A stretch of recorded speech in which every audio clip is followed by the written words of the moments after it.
Hermanos, buenas noches. Vamos a dar inicio a nuestra reunión de hoy jueves, en que vamos a continuar con el libro de Baruch. Como recordamos, el jueves pasado terminamos el libro de Lamentaciones y comenzamos con el libro de Baruch. Y nos hemos quedado en Baruch, en el capítulo 3, versículo 8. Entonces, el día de hoy continuamos a partir de 3:9 de Baruch. ¿Ok? Baruch, ya lo habíamos presentado. Baruch es el secretario de Jeremías, una persona muy importante en el testimonio que da Jeremías, en el apostolado de Jeremías, pero ahora nos toca leer directamente de Baruch, un libro que tiene 5 capítulos, más un sexto, que lo conocemos como Carta de Jeremías, que seguramente que vamos a leer hoy día también, ¿no? Pero antes de comenzar, vamos a hacer nuestra oración inicial. Va a estar a cargo de mi hermana Rita. Adelante, Rita. Hermano, buenas noches, en el nombre del Padre, del Hijo y del Espíritu Santo. Amén. Jesús Maestro, que has dicho, donde están dos o tres reunidos en mi nombre, allí estoy yo en medio de ellos. Quédate con nosotros que estamos reunidos para meditar y comulgar con tu palabra. Tú eres el Maestro y la verdad. Ilumínanos para que comprendamos mejor las sagradas escrituras. Tú eres el guía y el camino. Haz que seamos dóciles en tu seguimiento. Tú eres la vida. Haz que nuestros corazones sean la buena tierra donde la semilla de tu palabra produzca frutos abundantes de santidad y apostolado. Jesús, Maestro, camino, verdad y vida, ten piedad de nosotros. En el nombre del Padre, del Hijo y del Espíritu Santo. Amén. Amén. Gracias, Rita.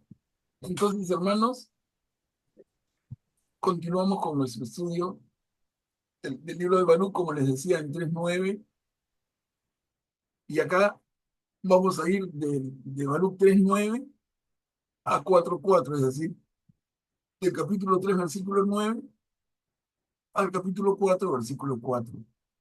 Y acá tenemos 3 diapositivas, pero vamos leyendo de una en una, diferentes personas, para que nadie se canse. Miren, acá tenemos la sabiduría, el libro de los preceptos de Dios. ¿Quién puede leer? Yo puedo leerlo, Manuel Pablo.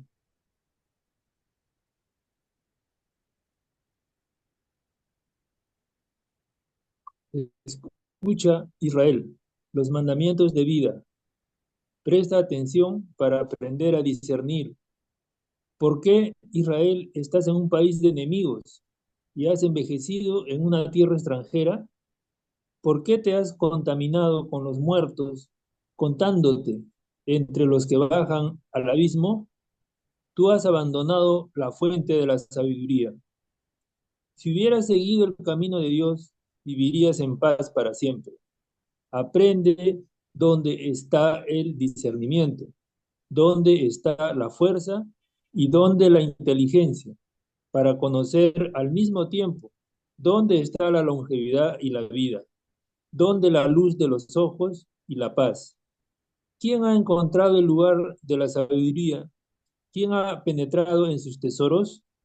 ¿Dónde están los jefes de las naciones, los que dominaban las bestias de la tierra y se divertían con las aves del cielo, los que atesoraban la plata y el oro, en los que los hombres ponen su confianza y cuyas posesiones no tenían límite, los que trabajaban la plata con tanto cuidado que sus obras sobrepasan la imaginación? Ellos han desaparecido, han bajado al abismo y han surgido otros en su lugar. Otros más jóvenes han visto la luz y han habitado sobre la tierra, pero no han conocido el camino de la ciencia, no han comprendido sus senderos. Tampoco sus hijos la han alcanzado y se han alejado de sus caminos. Ujú. Miren acá lo que has leído, Graciano, ¿no? Hablando de la sabiduría. Porque la creencia común de la época Y como puede ser ahora, ¿no? Es que la sabiduría es algo que el ser humano alcanza luego de mucho estudio, de los libros, de los diálogos y debates, de escucharse unos a otros, de aprender de maestros.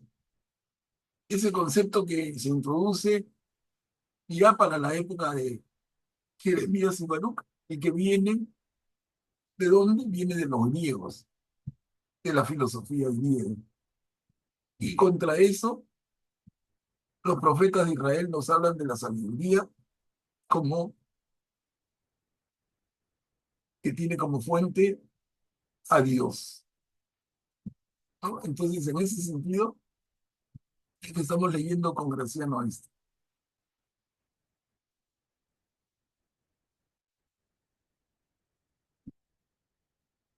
Hasta aquí, ¿alguien quiere comentar?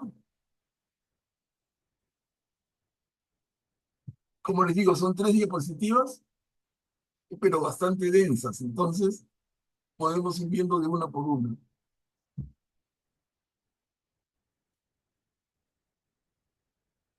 Y igual al final podemos hacer una reflexión conjunta.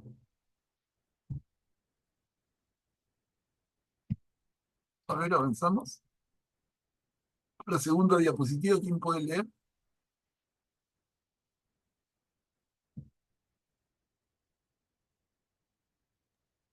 Yo lo leo, Manuel Pablo. Gracias. No se oyó nada de ella en Canaán, ni se la vio en Temán, ni siquiera los hijos de Agar, que buscan la ciencia sobre la tierra, ni los mercaderes de Merrán y de Temán, inventores de fábulas y buscadores de inteligencia, han conocido el camino de la sabiduría, ni se han acordado de sus senderos. Qué grande Israel es la morada de Dios, qué extenso es el lugar de su dominio. Es grande y no tiene fin, excelso y sin medida. Allí nacieron los famosos gigantes de los primeros tiempos, de gran estatura y expertos en la guerra. Pero no fue a ellos a quienes Dios eligió y les dio el camino.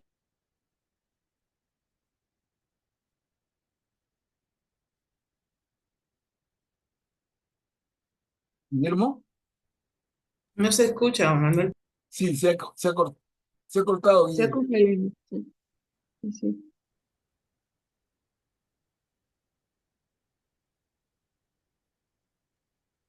Guillermo, a ver, Espérate un momentito, Manuel Pablo, que se ya, fue, ya se escucha. se quedó mi pantalla en blanco, ya regresó ya. Eh, a ver, ya. El segundo párrafo, ¿no? Sí, el segundo párrafo. Qué grande Israel es la morada de Dios, qué extenso es el lugar de su dominio. Es grande y no tiene fin, excelso y sin medida. Allí nacieron los famosos gigantes de los primeros tiempos, de gran estatura y expertos en la guerra. Pero no fue a ellos a quienes Dios eligió y les dio el camino de la ciencia. Ellos perecieron por su falta de discernimiento, perecieron por su insensatez.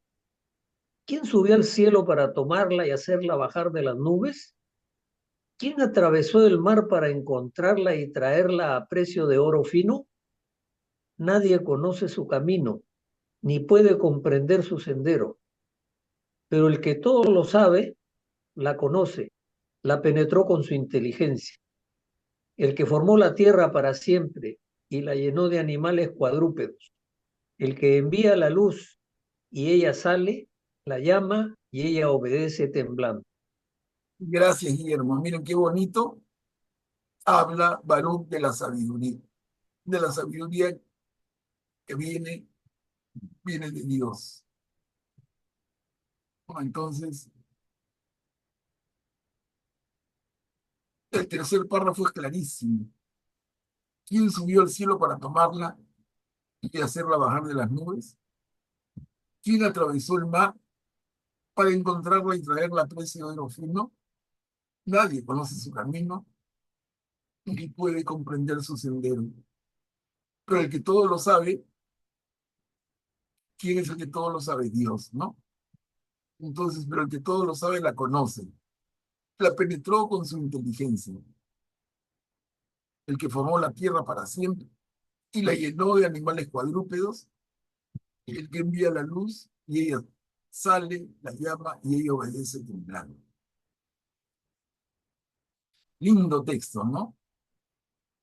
No sé si quieren comentar o avanzamos a la siguiente.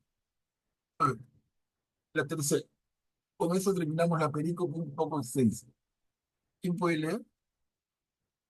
Las estrellas brillan alegres en sus puestos de guardia. Él las llama y ellas responden, aquí estamos, y brillan alegremente para aquel que las creó. Este es nuestro Dios, ningún otro cuenta al lado de él. Él penetró todos los caminos de la ciencia y se la dio a Jacob, su servidor, y a Israel, su predilecto. Después de esto apareció sobre la tierra y vivió entre los hombres. La sabiduría es el libro de los preceptos de Dios y la ley que subsiste eternamente. Los que la retienen alcanzarán la vida, pero los que la abandonan morirán. Vuélvete, Jacob, y tómala. Camina hacia el resplandor, atraído por su luz. No cedas a otro tu gloria, ni tus privilegios a un pueblo extranjero. Felices de nosotros, Israel, porque se nos dio a conocer lo que agrada a Dios. Ujú. Gracias, Mari Carmen. Miren otra vez, qué lindo habla de la sabiduría como libro de los preceptos de Dios.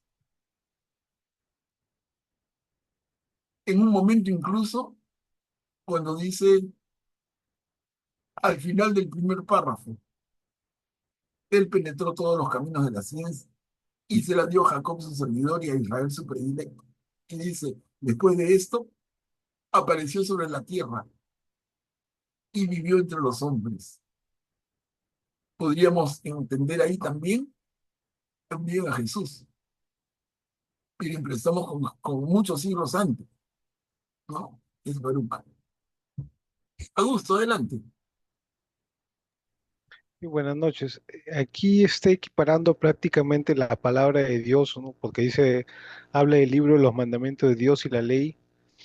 Está equiparando la palabra de Dios con la sabiduría, ¿no? Esa, ese contraste que luego se muestra ya más claramente en el libro de la sabiduría, ¿no? Y es un primer paso donde están uniendo esos dos conceptos. Ujú. Correcto, es correcto, Augusto. Graciano, adelante. Gracias, Manuel Pablo. Buenas noches a todos los hermanos. Solamente quería hacer notar el final del primer párrafo, ¿no? Donde justamente se está refiriendo a Jesús, ¿no? Este libro fue escrito como 500 años, si no me equivoco, antes de Jesús, ¿no? Pero este es Baruch, supongo que habrá recibido esta información de Jeremías, ¿no? Porque que yo sepa, Baruch no era un profeta, sino Jeremías era el profeta. Entonces Jeremías tenía ese don de comunicarse con Dios, y posiblemente él le pasó la voz, como decimos, ¿no? Que iba a venir a aparecer en la tierra y vivir entre nosotros, ¿no? Jesús. Claro, Gracias. claro, Graciano. Esa es una manera de entenderla que es absolutamente válida. Y la otra es más plana, o sea, como decía Augusto hace un minuto, entendiendo la sabiduría que apareció sobre la tierra y vivió entre los hombres, ¿no? Esa sabiduría como el libro de los preceptos de Dios, el libro de la ley, ¿no? Es otra forma de verlo, que podría ser más a la que se refiere Baruch, pero no le quita a lo que has dicho tú. Perfectamente puede ser. Y se unen porque Jesús en sí es la palabra de Dios, Jesús es el verbo encarnado, entonces hay una unión entre esos dos conceptos también. Claro, claro, los conceptos se refuerzan y Jesús va a ser el culmen de la revelación, es el que le pone todo el sentido a todo lo anterior, a todo ese largo Antiguo Testamento. Está bien.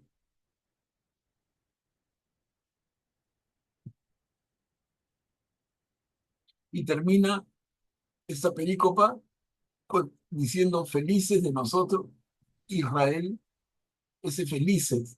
Miren, podríamos leerlo como una bienaventuranza, ¿no? Felices de nosotros, dichosos nosotros, bienaventurados nosotros, Israel, porque se nos dio a conocer lo que le agrada a Dios. Qué lindo, ¿no? Y qué lindo porque le da sentido a nuestra propia Biblia. En la Biblia se nos da a conocer lo que le agrada a Dios. Esa es la voluntad de Dios y nos muestra su camino.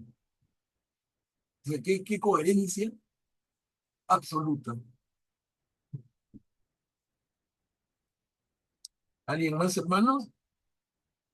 Avanzamos al capítulo 4, versículos del 5 al 9. Olvidaron al Dios eterno que los alimenta. Ese es breve. ¿Quién puede ayudarnos a leer? Ánimo, pueblo mío, memorial viviente de Israel. Ustedes fueron vendidos a las naciones, pero no para ser aniquilados. Es por haber excitado la ira de Dios, que fueron entregados a sus enemigos.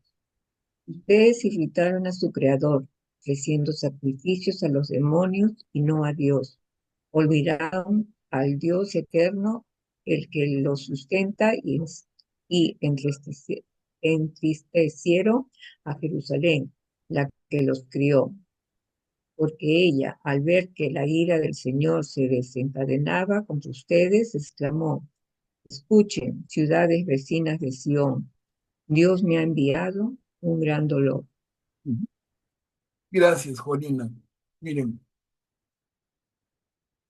¿cómo comienza esta película? Ánimo, pueblo mío, memorial viviente de Israel.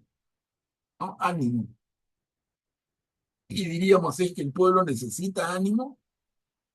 Y la respuesta es un rotundo sí, porque recordemos qué están pasando cuando Baruch escribe estas líneas.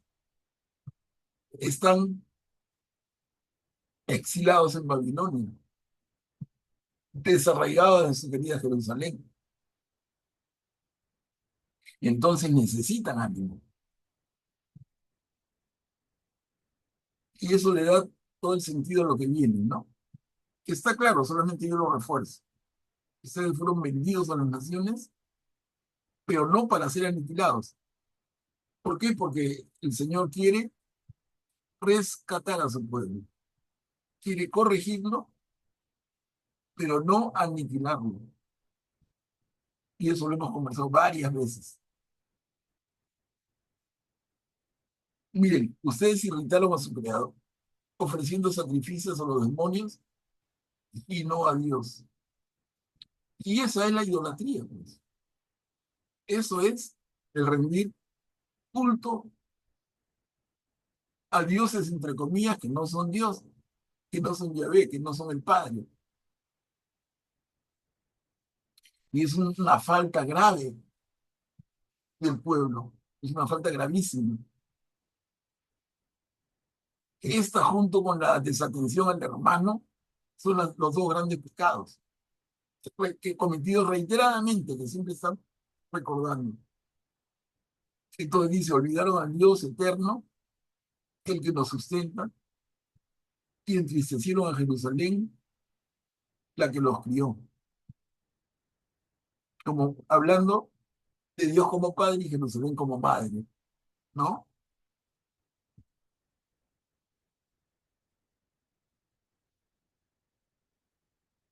¿Algún comentario, hermanos?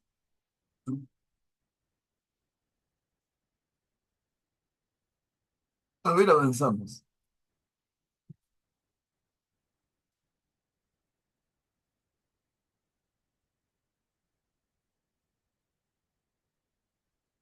Un ratito, creo que acá me he salteado y recién me doy cuenta. Un ratito, perdón, ¿ah?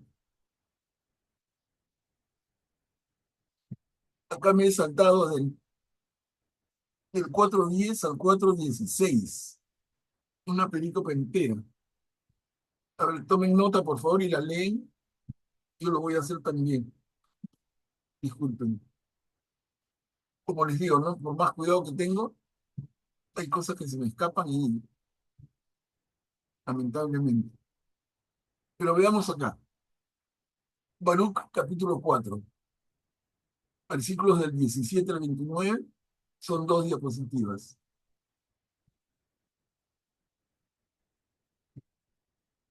¿Quién puede leer la primera? ¿Puedo? ¿Puedo, profesor?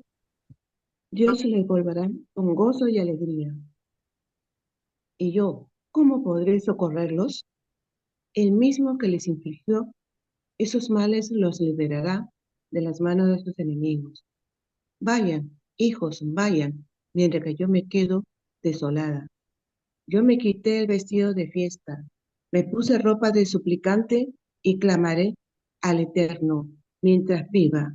Ánimo, hijos, clamen a Dios y Él los librará de la tiranía y el poder de sus enemigos, porque yo espero que el Eterno les dará la salvación y el Santo me ha llenado de alegría por la misericordia que pronto les llegará del Eterno su Salvador. Yo los dejé partir con dolor y lágrimas, pero Dios les hará volver a mí con gozo y alegría para siempre, así como ahora las ciudades vecinas de Sión están viendo el cautiverio de ustedes. Así verán pronto la salvación que les llegará de Dios, con la gran gloria y esplendor del Eterno. Hijos, soporte con paciencia la ira que les ha sobrevenido de parte de Dios. Tu enemigo te ha perseguido, pero pronto verás su ruina y pondrás tu pie sobre su cuello. Gracias, Mary. Acá tenemos ese mensaje de esperanza. Hijos, soporten con paciencia la ira que les ha sobrevenido de parte de Dios. Entonces, tu enemigo te ha perseguido, pero pronto verás su ruina y pondrás tu pie sobre su cuello. Entonces, esto que consideran una desgracia, un profundo dolor, Baruch les dice, muy al estilo de Isaías y de Jeremías, esto es transitorio. Bueno, un tránsito, o sea, es temporal, pero ¿cuánto dura esa temporalidad? 70 años, ¿no? Que es el tiempo de Nabucodonosor como potencia, como Babilonia como potencia dominante. Esto cambia cuando entra en vigor Persia.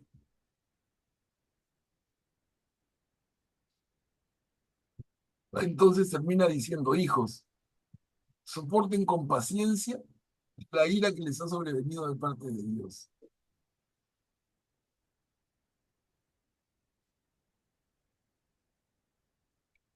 Es lo que vivimos, profesor, todos los días cuando se trae esto a la realidad, el hermoso evangelio o estas cartas,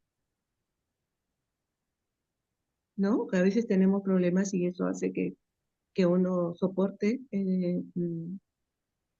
todo este mensaje que va diciendo el Señor, que tenemos que esperar o algo así, entiendo.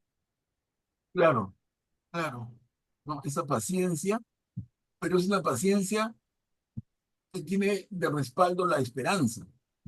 Esta situación no es caer en una fatalidad eterna, ¿no? Tenemos la esperanza que acá Baruch aviva, la esperanza de que esto se va a superar. Pero para que se supere, tenemos que aprender la lección. Sí. Tenemos que aprender la lección. Augusto, adelante. Y aquí estas palabras proféticas que dicen, así pronto contemplarán vuestra salvación de parte de Dios, que vendrá con gran gloria y resplandor del Eterno. Y esto se cumple perfectamente, digamos, en Jesús, ¿no? Claro, claro. Aquí una vez más se ve la unidad de la Biblia y la total coherencia. Faltan casi 500 años para que Jesús venga a esta tierra, pero miren cómo ella se anuncia, ¿no? Es increíble, sí, es bastante tiempo. ¿Sigo leyendo o estoy en el anterior? Miren el tercer párrafo, cómo comienza.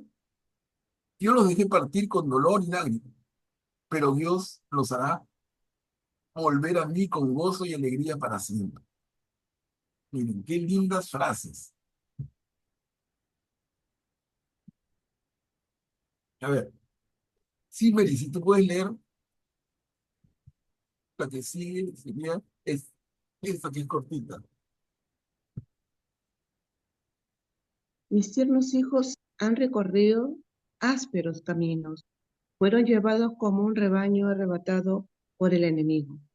Ánimo, hijos, clamen a Dios, porque aquel que los castigó se acordará de ustedes, ya que el único pensamiento de ustedes ha sido apartarse de Dios. Una vez convertidos, búsquelos con un empeño de 10 veces mayor, porque el que atrajo sobre ustedes estos males les traerá, junto con su salvación, la eterna alegría. Creo que le leí más. Ujú. Porque el Gracias, que Mary. Entonces, sigue el mensaje de ánimo, sigue el sí, mensaje de esperanza, y una esperanza que se sustenta en que esto va a pasar, porque aquel que trajo sobre nosotros, dice, estos males, traerá junto con su salvación la eterna alegría. Y vale, como decía en la reflexión anterior, Augusto, se aplica acá porque es parte de lo mismo. ¿Cómo se cumple esto con Jesús? hermoso mensaje, muy bonito. Gracias, amén.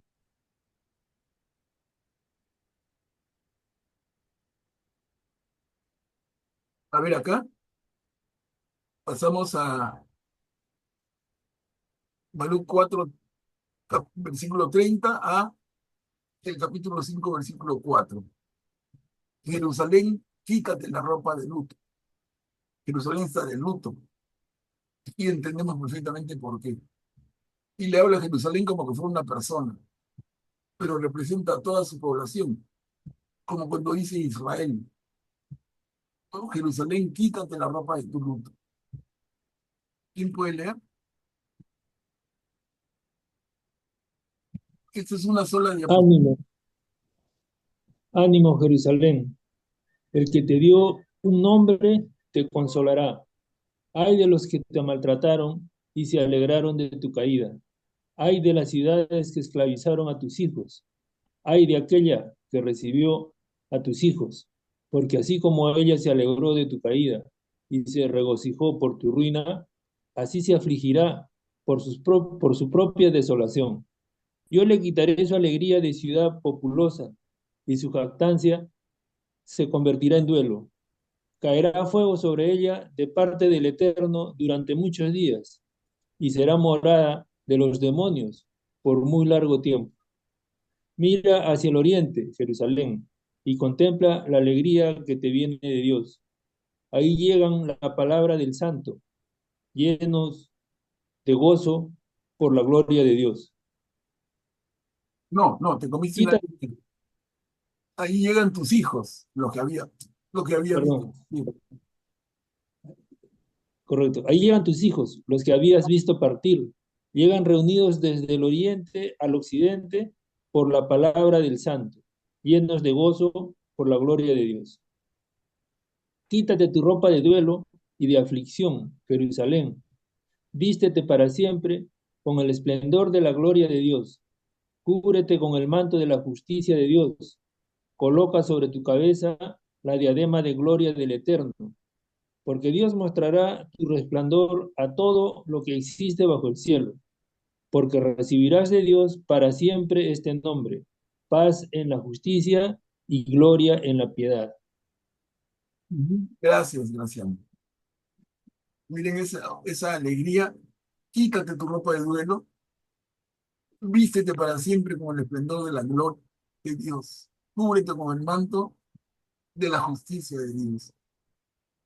Coloca sobre tu cabeza la diadema de gloria del Eterno.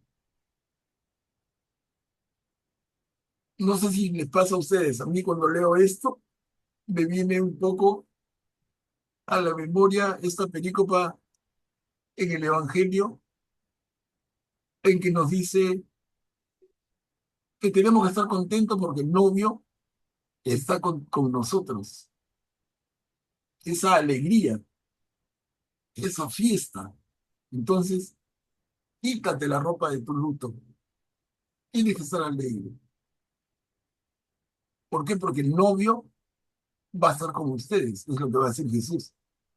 Y él mismo es el novio. A ver, hermanos, aquí, comentarios.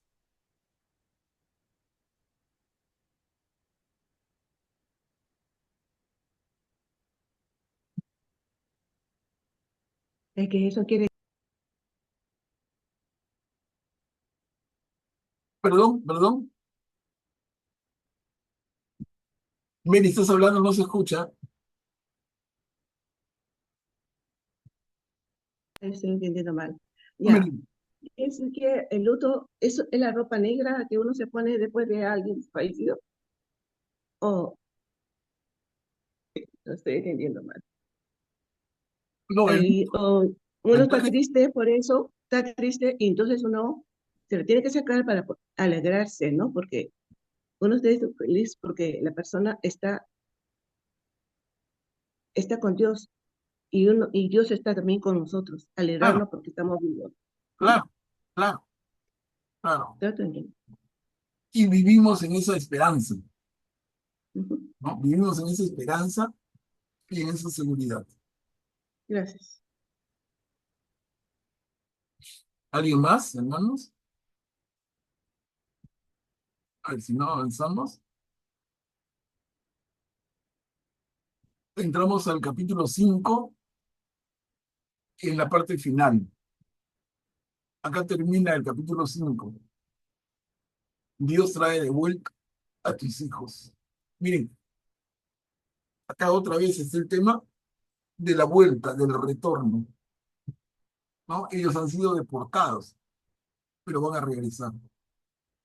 Y que tú le digas eso en ese momento es súper importante. En ese dolor, en ese desconcierto que viven, que no es difícil imaginar. El mensaje de Baruch, como el de Jeremías, ustedes van a regresar. ¿Quién puede leer?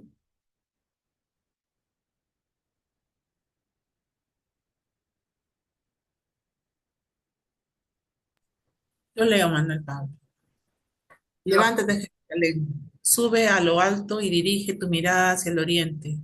Mira a tus hijos reunidos desde el oriente al occidente por la palabra del Santo, llenos de gozo porque Dios se acordó de ellos.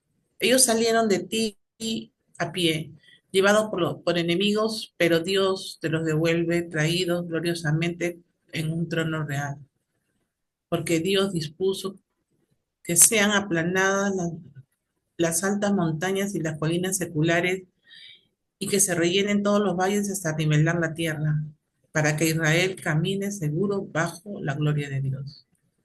También los bosques y todas las plantas aromáticas darán sombra a Israel por orden de Dios, porque Dios conducirá a Israel en la alegría, a la luz de su gloria, acompañándolo con su misericordia y su justicia.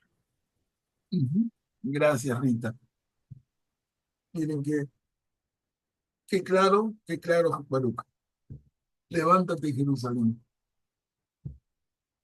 Graciano, adelante. Gracias, Manuel Pablo. Aquí en el tercer párrafo me hace recordar a las palabras de Juan el Bautista, ¿no? El mensaje que daba de aplanar, de enderezar el camino, aplanar las montañas y las colinas para la llegada de Jesús, ¿no?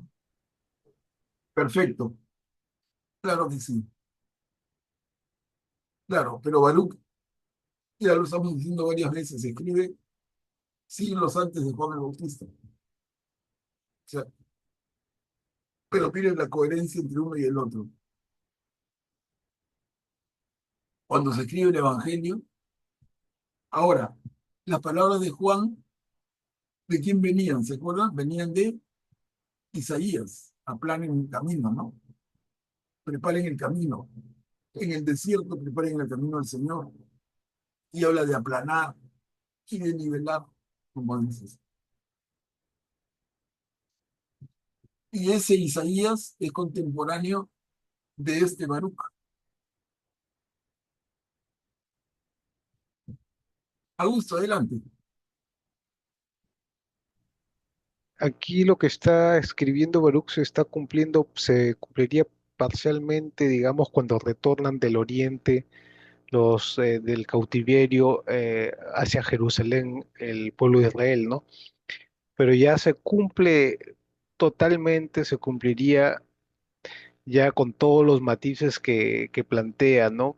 Incluso en la naturaleza, es un cambio ya incluso en la naturaleza, en la segunda venida de Jesús, donde ya que viene de Oriente justamente también, o sea, sale por el Oriente, y ahí ya se cumpliría totalmente esto, ¿no? Parcialmente se cumple en ese momento histórico y potencialmente se cumpliría totalmente en la segunda venida de Jesús.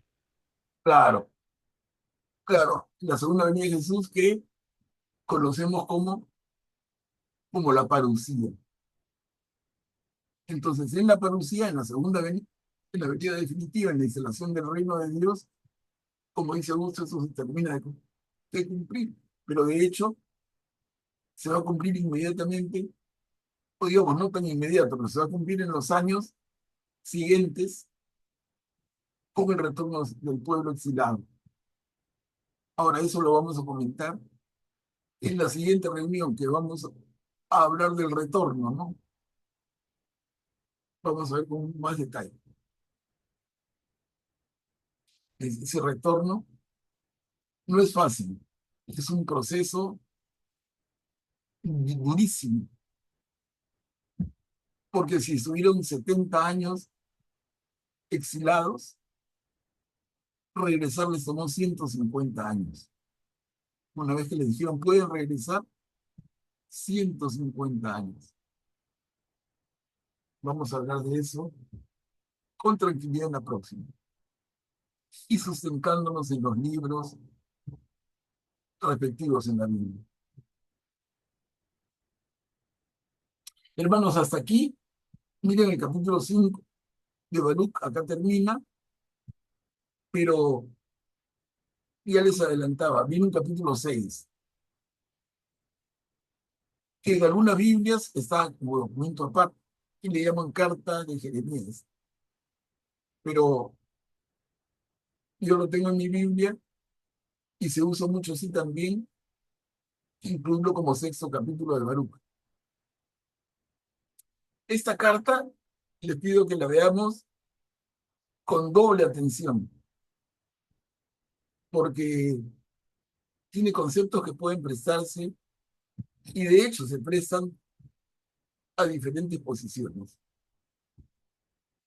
A ver, miren, carta de Jeremías. Y he puesto en negrita porque el capítulo comienza, comienza después, pero carta de Jeremías, copia de la carta enviada por Jeremías a los que iban a ser llevados cautivos a Babilonia por el rey de los babilonios para anunciarles lo que Dios le había ordenado. Acá tenemos ocho diapositivas y la vamos a ir leyendo una en una, pero no va a tener divisiones. Como que es una sola carta, no quise introducirle cortes para no perdernos. Es la carta de Jeremías, que es un poco larga. Y más larga por el tamaño de letra que le pongo. ¿Quién puede leer esa primera diapositiva? Recordemos, miren lo que dice en negrita, ¿no? Es copia de la carta enviada por Jeremías a los que iban a ser llevados cautivos a Babilonia. Es una advertencia de Jeremías, es una reflexión de Jeremías. Ustedes están yendo, recuerden que Jeremías se queda en Jerusalén por decisión de él y por generosidad de Nabucodonosor en Babilonia, que le dice: tú decides si vienes o te quedas. Él decide quedarse, pero manda esta carta. A ver, ¿quién puede leer? Copia de la carta enviada por Jeremías a los que iban a ser llevados rey de los babilonios, para anunciarles lo que Dios había ordenado. A causa de los pecados de ustedes que han cometido, a causa de los pecados que ustedes han cometido contra Dios, serán llevados cautivos a Babilonia por Nabucodonosor, rey de los babilonios. Cuando lleguen a Babilonia, permanecerán allí muchos años y por largo tiempo, hasta 7 generaciones. Pero después de esto, los haré salir de allí en paz. Ahora bien, ustedes verán a Babilonia, dioses de plata. Ustedes verán en Babilonia dioses de plata, de oro, de madera, que son llevados a hombros e infunden temor a las naciones. Tengan cuidado, entonces, no sea que también ustedes se hagan semejantes a los extranjeros y se dejen invadir por el temor de esos dioses. Al ver delante y detrás de ellos una multitud que los adora, digan más bien en su corazón: a ti, Señor, hay que adorar, porque mi ángel está con ustedes y él cuida de sus vidas. La lengua de esos dioses, en efecto, ha sido limitada por un artífice, y aunque ellos están recubiertos de oro y de plata, son falsos y no pueden hablar. Gracias, Rita. Miren, la última línea que le dio Rita, hay una palabrita que hay que corregir para no confundirnos. La lengua de esos dioses, en efecto, ha sido limada por un artífice, limada por un artesano. Y aunque ellos están recubiertos de oro y plata, son falsos y no pueden hablar. Ya vemos a qué se refiere. Ya vemos a qué se refiere. Antes decía de esas, dice a la mitad del párrafo, nos hace ver un poco el concepto de procesiones, ¿no? Sale la multitud cargando lo que va a ser una figura hecha por artesanos. Como el becerro de oro, ¿no? Ujú. Claro. Bueno, vamos a ver más. Y Graciano, adelante. Sí, discúlpame, Pablo, en esa primera diapositiva les da una recomendación, ¿no? Que piensen, que lleven la idea en su corazón, o sea, quiere decir que no lo manifiesten públicamente porque seguro que los mataban, ¿no? Entonces ellos tenían que mantener su fe, digamos, calladamente, ¿no? Sin alterar el orden de Babilonia, porque la fe que ellos tenían era opuesta a la religión que tenían en Babilonia, ¿no? Entonces, esa recomendación me parece bastante sabia, ¿no? Claro, claro, y eso lo vemos en otros libros, cuando lo que les pasa en Babilonia, hay varios episodios, en varios momentos, pero especialmente en el libro de Daniel. Pero en fin, ya lo conversamos en la próxima. A ver, ¿quién puede leer esa segunda diapositiva? Como para una joven que le gusta adornarse, esta gente toma oro y fabrica coronas para las cabezas de sus dioses. También algunas veces los sacerdotes sustraen a sus dioses el oro y la plata que gastan para sí mismos y los dan incluso a las prostitutas sagradas. Adornan con vestidos a estos dioses de plata, oro y madera como si fueran hombres, pero ellos no pueden librarse del orín y de la polilla, a pesar del manto de púrpura con que se los cubre. Les limpian la cara a causa del polvo del templo que se amontona sobre ellos. Alguno de ellos tiene un cetro como un gobernador de provincia, pero no puede matar al que lo ofende. Otro tiene en su derecha un puñal y un hacha, pero no puede defenderse de la guerra ni de los ladrones. Por todo esto, aparece claro que ellos no son dioses. No los teman, entonces. Así como una vasija rota ya no sirve para nada, así sucede también con sus dioses. Una vez instalados en sus templos, sus ojos se llenan de polvo, levantado por los pies de los que entran. Y así como a un hombre que ha ofendido al rey se lo encierra en una celda porque está condenado a muerte, así también los sacerdotes refuerzan los templos de esos dioses con puertas, cerrojos y trancas, para que no sean despojados por los ladrones. Gracias, gracias. Miren, hermanos, acá se está refiriendo a los sacerdotes de Babilonia, obviamente.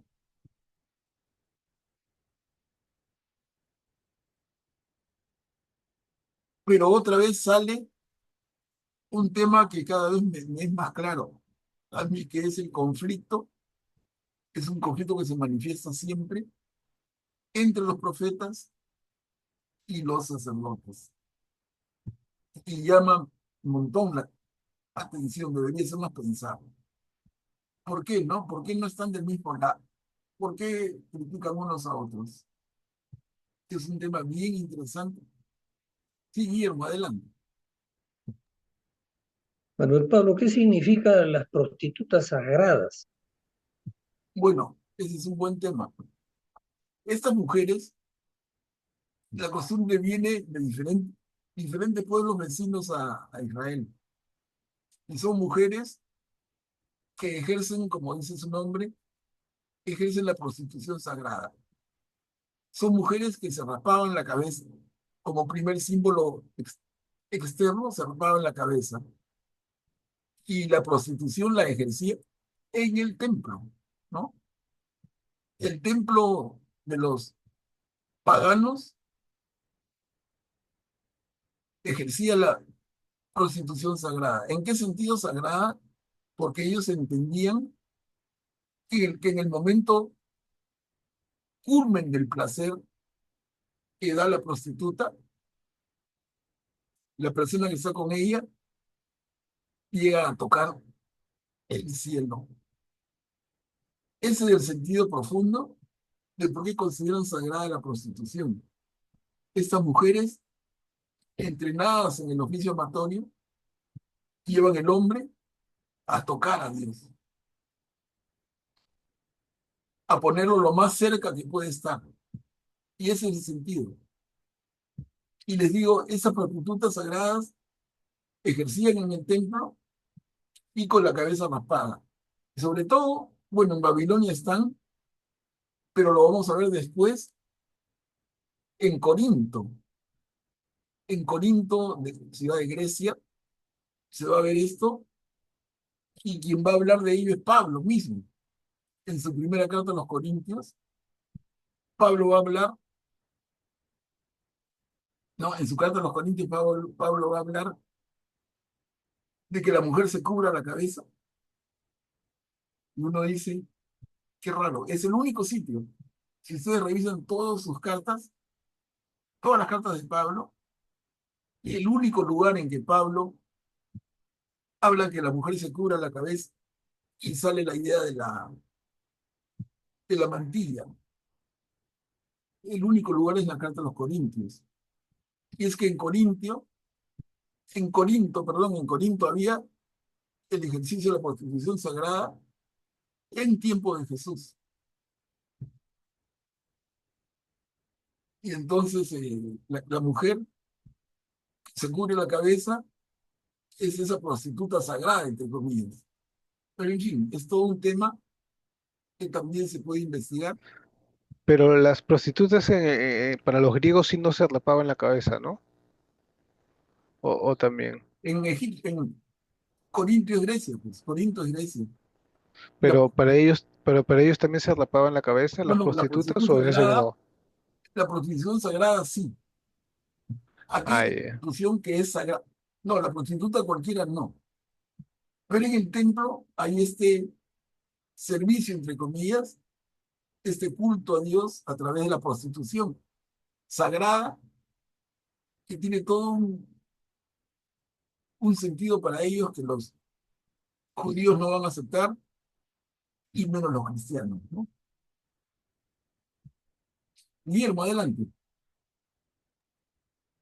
Este tema de raparse la cabeza a las prostitutas parece que ha servido de base para que en la Segunda Guerra Mundial los países europeos que fueron invadidos por Alemania, muchas mujeres con el afán de subsistir eh, vivieron como prostitutas con el invasor alemán, pero una vez que fueron liberadas, este, Francia, Holanda, en fin, los países que invadió Alemania, los propios lugareños, que ya las conocían quiénes eran, las cogieron y les cortaban el cabello con tijeras.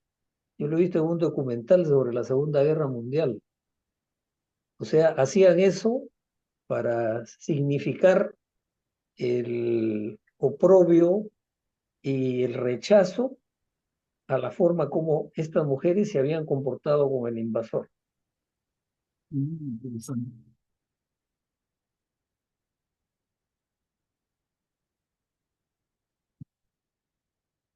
A ver, pero ¿qué otro comentario? Porque nos hemos quedado más en el tema de la prostitución sagrada, pero hay más, ¿no?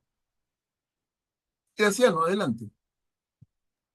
Gracias, Manuel Pablo. En esta perícopa hace el autor, o sea, Jeremías, hace una descripción bastante detallada de qué es un ídolo, ¿no? Cómo las personas pueden reconocer un ídolo, en el caso específico de Babilonia, ¿no? Este, y seguramente que el peligro de que los israelitas se conviertan en adoradores de ídolos era muy, muy, muy alto, ¿no? Entonces él hace una buena descripción bastante detallada para convencer a los israelitas pues, de que no caigan en ese pecado, ¿no? Gracias. Claro, y mira, si regresamos a la mitad del primer párrafo, se ubican con sus ojos, adornan con vestidos a estos dioses de plata, oro y madera, como si fueran hombres, pero ellos no pueden librarse del norín y de la polilla a pesar del manto de púrpura que los cubre, manto de púrpura, ¿no? De los reyes. Entonces hacen figuras de plata, de oro y de madera, o una combinación de esos elementos, y los visten de púrpura, de la capa de los reyes. Está describiendo a las figuras, a las figuras de los ídolos. Y no solamente un ídolo, una piedra, un pedazo de madera sin trabajar, ¿no? No, figuras que representan a Dios. Augusto, adelante. Aquí también hay una parte interesante que dice, es a ti, Señor, a quien hay que adorar. Ciertamente mi ángel está con ustedes y tendrá cuidado de vuestras vidas. O sea, una referencia al ángel de la guarda también podría ser, ¿no? Sí. Claro, nosotros en la lectura cristiana le vamos dando mucho más significado y mucho más alcance. Perfecto.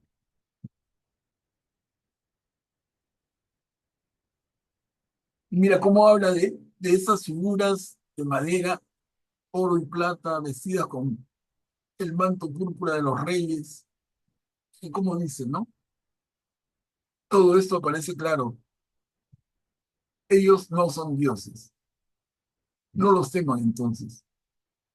Así como una vasija rota ya no sirve para nada, así sucede también con sus dioses en minúscula una vez instalados en sus templos. Sus ojos se llenan de polvo. Claro, y entonces son figuras. Se llenan de polvo, no pueden defenderse del que, incluso del que lo quiere robar. Si alguien es astuto, se lo lleva, lo funde, utiliza el oro y la plata, quema la imagen, y esa imagen, ese ídolo no se puede defender. Dice al fin, a la mitad del segundo párrafo, así como a un hombre que ha ofendido al rey, se lo encierra en una celda, porque está condenado a muerte. Así también los sacerdotes refuerzan los templos de esos dioses con puertas, cerrojos y trancas, para que no sean despojados por los ladrones. Claro, ellos mismos no se pueden defender. A ver, vamos a avanzar.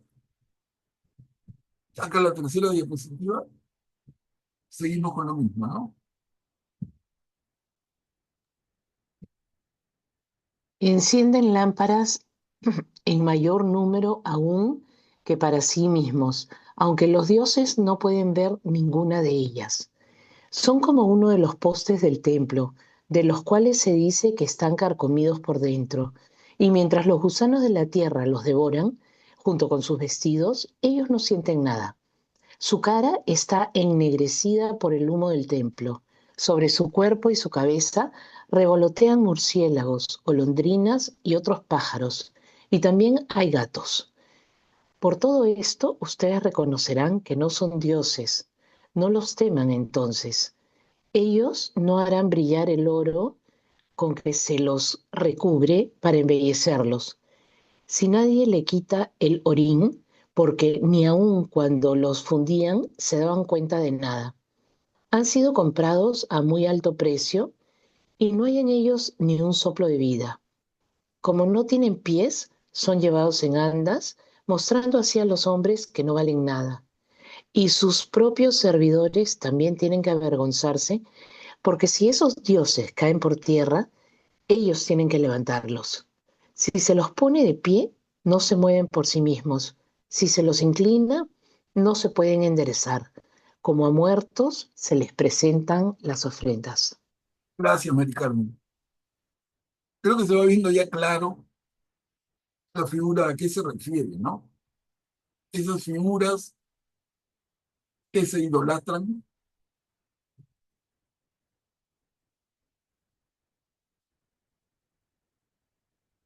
si lo leen otra vez, van a notar una serie de detalles que nos van acercando a mucho a lo que son el culto, incluso en la Iglesia Católica, en muchos casos.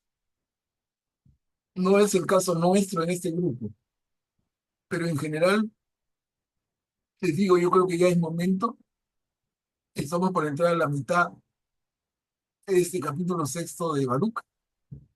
Miren, si vemos que esas figuras de plata, oro, madera, vestidas con capas de púrpura, que no pueden moverse ni defenderse, que tienen que ser llevados en andas, mostrando así a los hombres, dice el texto que no valen nada.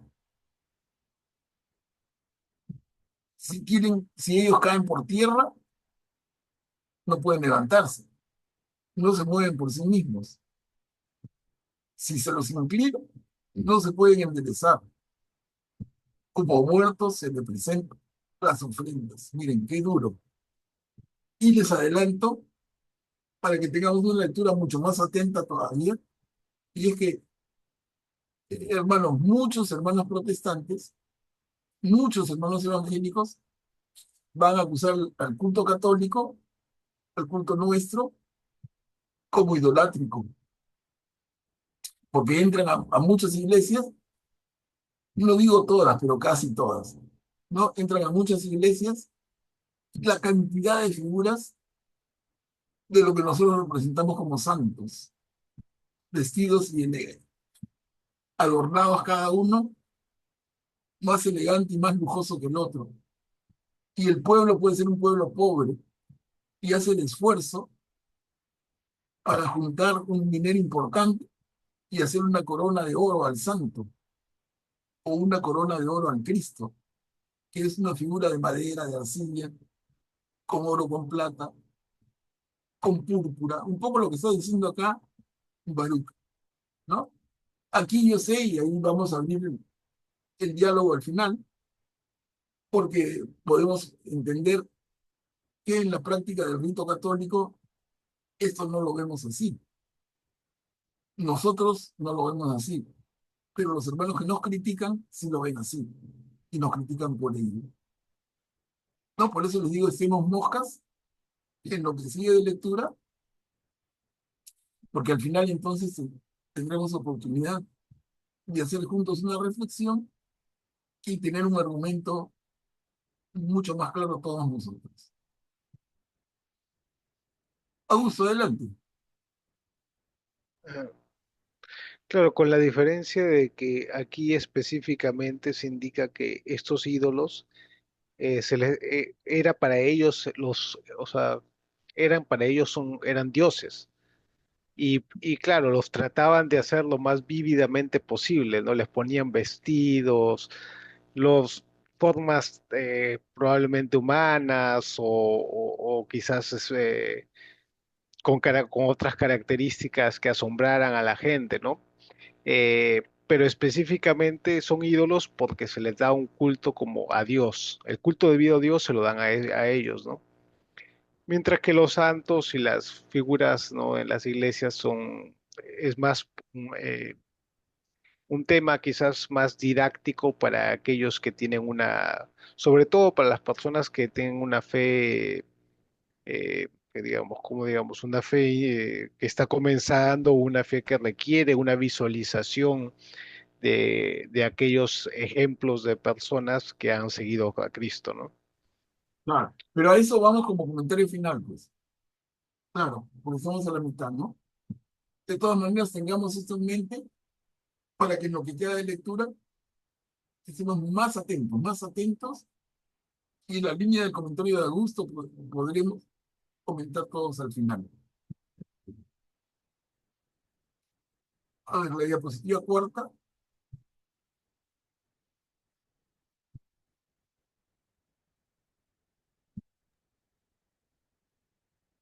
Los sacerdotes venden sus víctimas y sacan provecho de ellas. De la misma manera, sus mujeres conservan en sal una parte de la víctima, en lugar de repartirla al pobre y al desválido. Y hasta la menstruante y la parturienta tocan esas víctimas, sabiendo entonces por estas cosas que no son dioses, no los teman.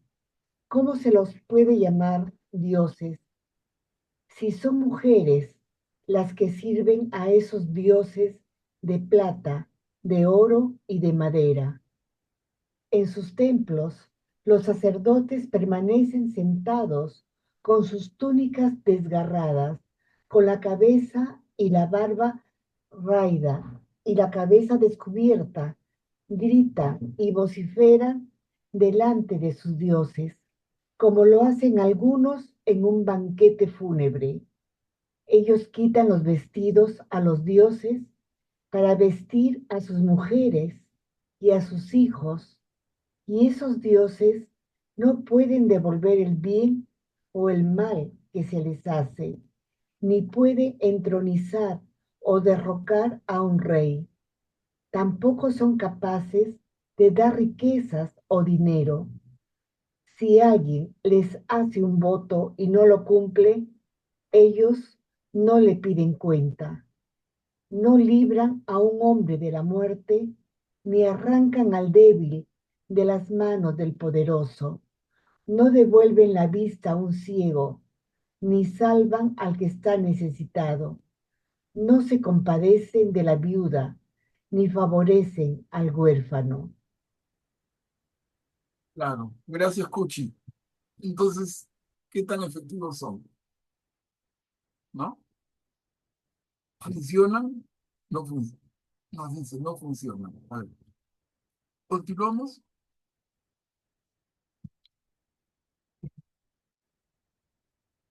Esta quinta diapositiva son 8.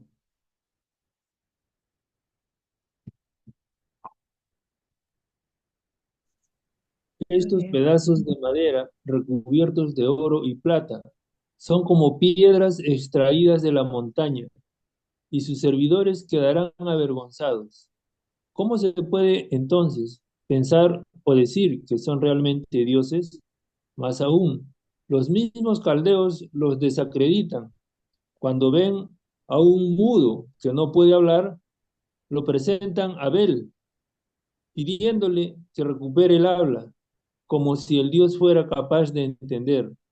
Y ellos no pueden recapacitar y abandonar a esos dioses, porque les falta el buen sentido. También las mujeres, ceñidas de cordones, se instalan en los caminos quemando a frechillo, y cuando alguna de ellas, solicitada por un transeúnte, se acuesta con él, se burla de su vecina, porque no fue distinguida como ella, ni se rasgó su cordón.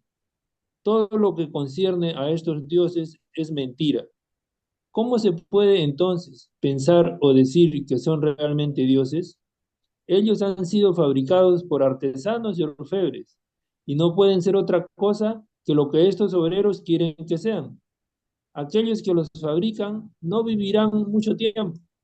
¿Cómo pueden ser dioses las cosas fabricadas por ellos? Porque no han dejado a sus descendientes más que mentira e ignominia. Gracias, Graciano. Vemos entonces cómo sigue y profundiza en el tema. El tercer párrafo, ellos han sido fabricados por artesanos y orfebres. Y no pueden ser otra cosa que lo que estos obreros quieren que sean. Ujú. A ver, y seguimos acá.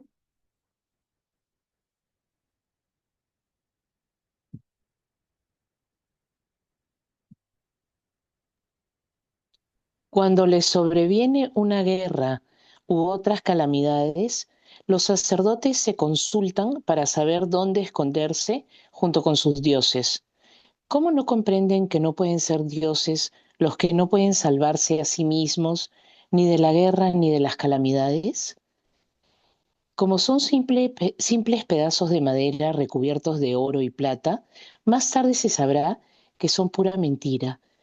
Se pondrá de manifiesto a todas las naciones y a todos los reyes que no son dioses, sino obras de manos de hombres, y que no hay nada en ellos que sea obra de Dios.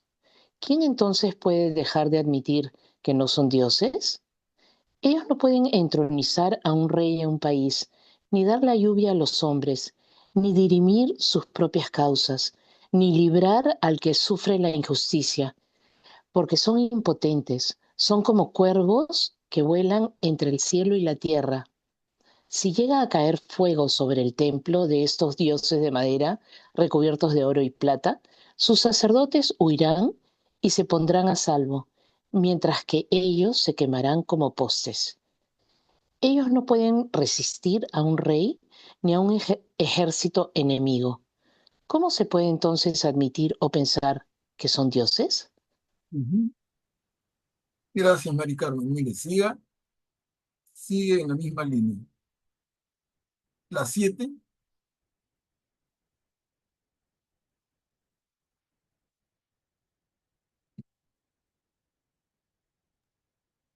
Estos dioses de madera recubiertos de plata y oro No pueden salvarse de ladrones y salteadores. Los más fuertes les arrancan el oro y la plata y se van con las vestiduras que los cubrían, sin que ellos sin que ellos puedan recorrer a sí mismos.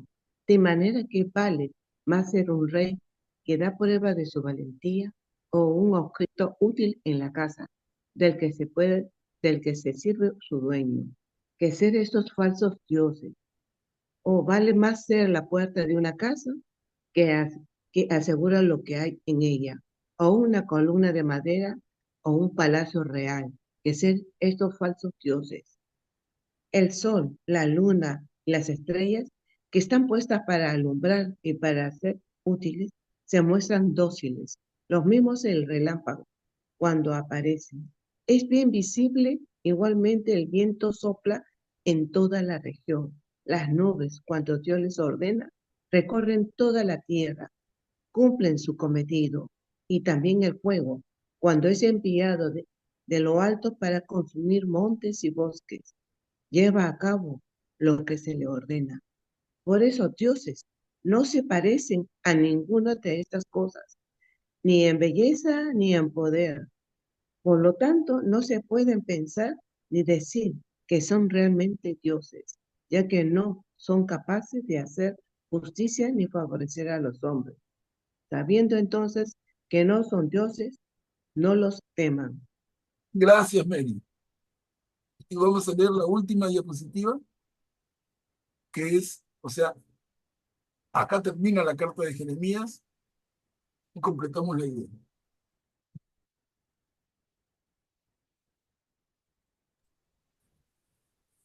Ellos en efecto no pueden maldecir ni bendecir a los reyes. Son incapaces de mostrar a las naciones señales en el cielo, de brillar como el sol o de alumbrar como la luna. Las fieras valen más que ellos, porque pueden refugiarse bajo cubierto y valerse por sí mismas. No es bien manifiesto entonces de que de ninguna manera ellos son dioses. Por eso no les teman. Así como un espantapájaros en un melonar no protege nada, así sucede también con sus dioses de madera recubiertos de oro y plata. O bien son comparables a una zarza en un huerto sobre el cual se posan todos los pájaros, o un muerto arrojado en la oscuridad. Por la púrpura y el lino que se pudren sobre ellos, ustedes reconocerán que no son dioses. Más aún, ellos mismos serán devorados y se convertirán en un oprobio para el país. Vale más entonces un hombre justo que no tiene ídolos porque estará a salvo del oprobio. Gracias, Rita. Y ahí, hermanos, termina la carta de Jeremías y termina nuestro estudio del libro de Baruch. Hemos tenido una larga carta, han sido 8 diapositivas. Al final de la tercera, y termina a gusto, ¿no? Con una reflexión que ya englobaba todo. Pero yo invitaría a una reflexión como esa a aquellos de ustedes que lo quisieran hacer. Está claro el problema, pero les digo, ¿qué uso le dan los hermanos separados, protestantes, evangélicos, a esta carta de Jeremías? La usan para sacarnos el alma y darnos hasta en el suelo, acusándonos de que tenemos cultos idolátricos. Ellos aún entran a un templo y encuentran una serie de santos vestidos cada uno más elegante que el otro, ¿no? Dependiendo de la iglesia y dependiendo del pueblo, van a tener vírgenes o van a tener cristos también maravillosamente vestidos, y a ellos no les produce más que risa y es motivo de burla. Y ya yendo más allá de la burla, les digo, es una oportunidad que tienen ellos de darnos duro, acusándonos, como les digo, de idólatras. ¿Cómo nos defendemos de eso? Si él te dice, mira, lee el capítulo 6 del libro de Baruch, quizá no lo conocías, ahora ya lo conoces. Entonces, conociendo cómo defiendes tu argumento y dices, para mí eso no es idolatría. Augusto comenzó en el análisis, pero ya teniendo toda la carta, podemos participar con confianza. ¿Cómo defendemos este punto? Los católicos somos idólatras y esos figuras de santo son ídolos. A ver, ¿qué opinan? Graciano, adelante. Gracias, Manuel Pablo. Es muy diferente, ¿no? Porque los babilonios consideraban a esas estatuas como dioses. La estatua era su dios, pero nosotros no consideramos a esas imágenes como Dios. Ni siquiera los santos, ¿no? Los santos son intermediarios entre Dios y nosotros. Es una imagen simplemente. Y por tener una imagen en un lugar, en un templo, en nuestra casa, no da lugar a que se configure la idolatría. Es muy diferente. Yo tengo la foto de mi mamá, de mi abuelo, que me trae gratísimos recuerdos, pero esa foto pues no es mi mamá, ¿no? No es mi abuelo. Es simplemente que me trae recuerdos gratos y me acuerdo de ellos. Entonces, yo creo que los hermanos separados hacen un uso, diría yo, malintencionado de esta carta en relación a las imágenes que nosotros los católicos tenemos en nuestros templos, ¿no? Es un uso malintencionado, digo yo, porque esto es bastante ya aclarado, ha sido bastante aclarado durante mucho tiempo por la Iglesia, ¿no? Se ha explicado muy bien de que esas imágenes no son para nosotros Dios. Sin embargo, los hermanos separados día tras día repiten su mismo verbo, su mismo floro, ¿no? Como se dice, y nos acusan de que somos idólatras porque tenemos esas imágenes. Por eso digo que es una mala intención, a pesar de la explicación que se les da, que es clara, es fácil de entender, ellos continúan con esa acusación falsa, ¿no? En contra de nosotros. Gracias. Gracias, anciano. Me encantó la comparación cuando dicen yo tengo la foto de mi abuelo, la foto de mi madre, y me permite recordarlos en muchos sentidos, ¿no? Esa comparación es muy linda. A ver, ¿quién más quisiera intervenir? Augusto nos hablaba hace un ratito, en la intervención que adelantó, de que también hay como niveles culturales entre los católicos, ¿no? Entonces, para un católico con una gran fe, con una clarísima formación, quizás no sean necesarias esas figuras. Manuel Pablo, pero también nosotros damos lugar a veces, los católicos. Hay gente que hoy día he observado, por ejemplo, en el Santísimo, había una chica que estaba parada frente a la imagen de San Antonio y miraba si había ángeles, buscaba ángeles. Y yo le decía, no, me llamó la atención porque estaba ante el Santísimo. Lo que más, perdón, se me ha ido la señal. No, sí te escuchamos. Sí, entonces lo que yo veo es que ellos dicen eso simplemente porque ven a mucha gente pararse ante los santos y orar ante ellos, ¿no? Entonces, si eso de una u otra manera da lugar a que hay mucha gente, Manuel Pablo, que no se va al altar, sino se va de frente a, a Cristo que está con la Magdalena y María Santísima, o se va a un santo, a San Martín de Porres o Santa Rosa de Lima. Entonces, a veces da lugar a que piensen que realmente eh, están haciendo idolatría, ¿no? De una u otra manera. Y a eso da lugar, porque cualquiera que, yo particularmente, yo oro en San Antonio de Padua y hay pocos santos ahí, pero el último padre que vino hizo una imagen de Jesús Nazareno y de la Virgen Dolorosa. Entonces, pero también en esa iglesia veo que pocos se acercan realmente a los santos, así a orar.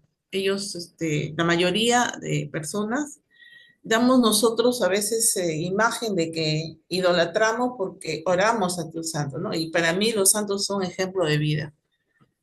Para mí los santos son ejemplo de vida. Y los tengo así, y son mediadores, ¿no? También, ¿no?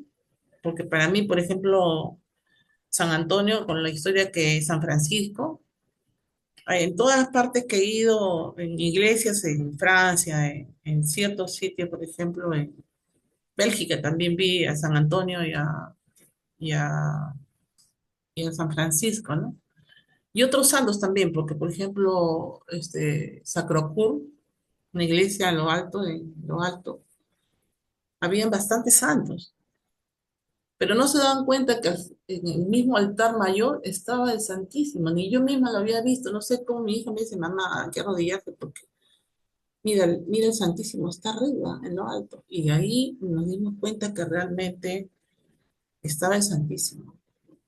Pero la gente no hacía adoración al Santísimo, solamente recorría las zonas donde estaban los santos.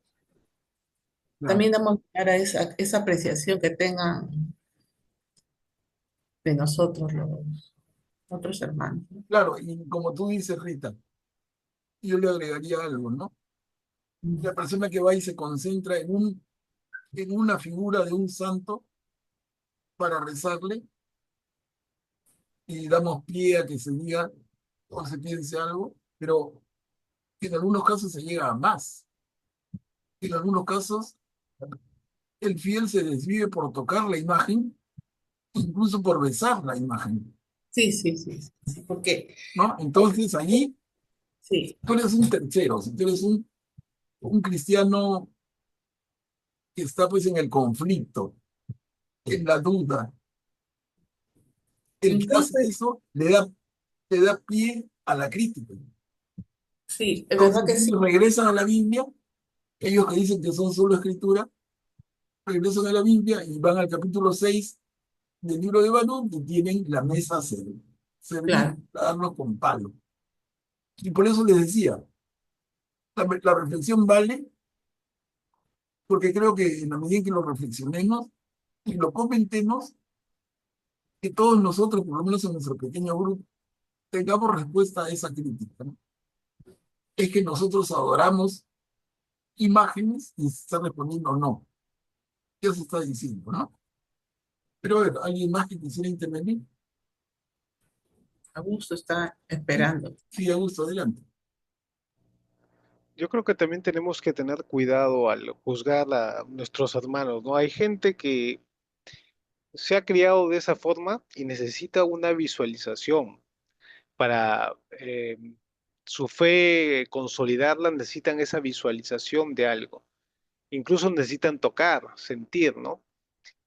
Es su forma de llegar hacia Dios, quizás a través de a través de los santos, a través de su ejemplo, a través de su intercesión, plasman sus necesidades hacia ellos. Entonces hay que tener también prudencia en juzgar a otras personas porque cada persona es distinta, ¿no? Quizás nosotros no lo haríamos, ¿no?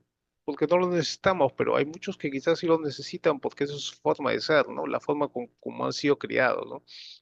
Quizás sí lo que haría falta es quizás y yo le he conversado esto, ¿no? Con algunos sacerdotes que dediquen un tiempo, ¿no?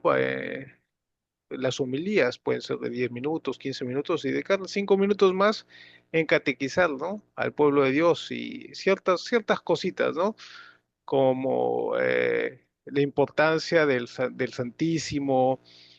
eh, es bueno, quizás pueden acercarse a las imágenes de los santos, pero ciertas cosas de prudencia, ¿no? No sabiendo de qué son imágenes solamente, o sea, ciertas cositas para que, digamos, que no haya ciertas confusiones entre los mismos clientes y también no dar pie a que otros critiquen nuestra fe, ¿no?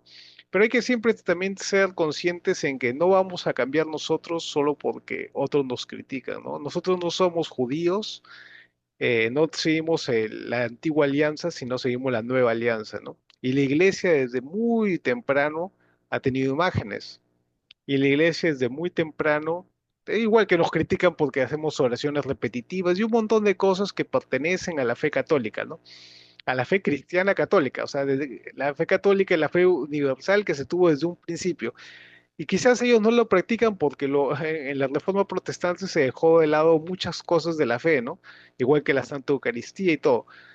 Nosotros no vamos a cambiar porque ellos no lo entienden. Más bien es bueno si ciertas cosas pulirlas, pero eso es parte de la fe, ¿no? Yo no veo, es más, cuando yo voy a una iglesia y yo fui a Lima última por Navidad, 2 días fui, llegué el 24 y regresé el 26 porque mi madre estaba ya que la habían operado y se pasar la Navidad con ella. Y fui a una iglesia en San Isidro, no voy a decir el nombre de la iglesia, pero es una iglesia relativamente conocida. Y realmente me pareció un poco fría la iglesia. Tenía nada más dos imágenes de santos a los costados y en plomo, sin color. Y la misa me pareció, bueno, no lo sé, no lo vi un poco apagado todo. No había mucha gente, el servicio, incluso cuando se consagraba el Santísimo, no decían, o sea, se consagraba el pan y el vino, las personas no respondían como debían. O sea, me pareció algo. También no se puede ir a ningún extremo, creo que es bueno, ¿no? Hay que tener prudencia en eso. Ujú. Bien, Augusto. Bien, bien claro, bien amplio. Y la intención de plantearles esto es que a partir de la lectura es que sale el tema, ¿no? Sale el tema y es bueno tenerlo nosotros claro y tener una posición estructurada, que para que de manera breve y clara expliquemos un cualquiera. Graciano, a ver, adelante. Gracias, Manuel. Disculpa que sea tan insistente, pero estoy de acuerdo con lo que dice, por ejemplo, Augusto, ¿no? Que hay que respetar cuestiones culturales, sociológicas, ¿no? Familiares de cada persona, ¿no?